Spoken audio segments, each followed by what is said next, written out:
अस्सलाम वालेकुम दोस्तों रंधावा ब्लॉग में खुश आमदीद। हाँ जी, उम्मीद करते तमाम दोस्त ठीक ठाक होणगे तो वीडियो की शुरू तो लग के एंड तक वेख्या करो। जोड़े बंदे साडे चैनल ते नवें साडे चैनल सबसक्राइब कर लैन।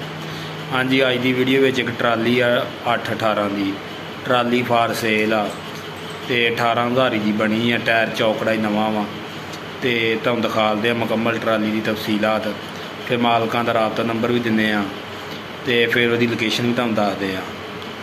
हाँ जी, कर दें जी स्टार्ट वीडियो।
फ्रेम फुट का लगा जे ना।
हाँ जी, ट्राली मुकम्मल तुहानूं दिखा दी है ਤੇ ਇਹਨੂੰ ਫੁੱਟ ਦਾ ਫਰੇਮ ਲੱਗਾ ਜੇ ਤੇ 10 ਨਟੀਆਂ ਹੱਬਾਂ ਜੇ ਫੁੱਲ ਤਗੜੀਆਂ ਤੇ ਸੁਥਰੀ ਟਰਾਲੀ ਜੇ। ਤੇ ਥੱਲੇ ਜਿਹੜਾ ਵਾ ਉਹ ਐਡਰੈਸ ਵੀ ਦੇ ਦਿੱਤਾ ਵਾ ਤੇ फ़ोन ਨੰਬਰ ਵੀ ਦੇ ਦਿੱਤਾ ਵਾ। ਖੁਦ ਮਾਲਕ ਨਾਲ ਡੀਲ ਕਰਕੇ ਤੇ ਤੁਸੀਂ ਇਹ ਲੈ ਸਕਦੇ ਜੀ। ਓਕੇ, ਅੱਲਾ ਹਾਫਿਜ਼।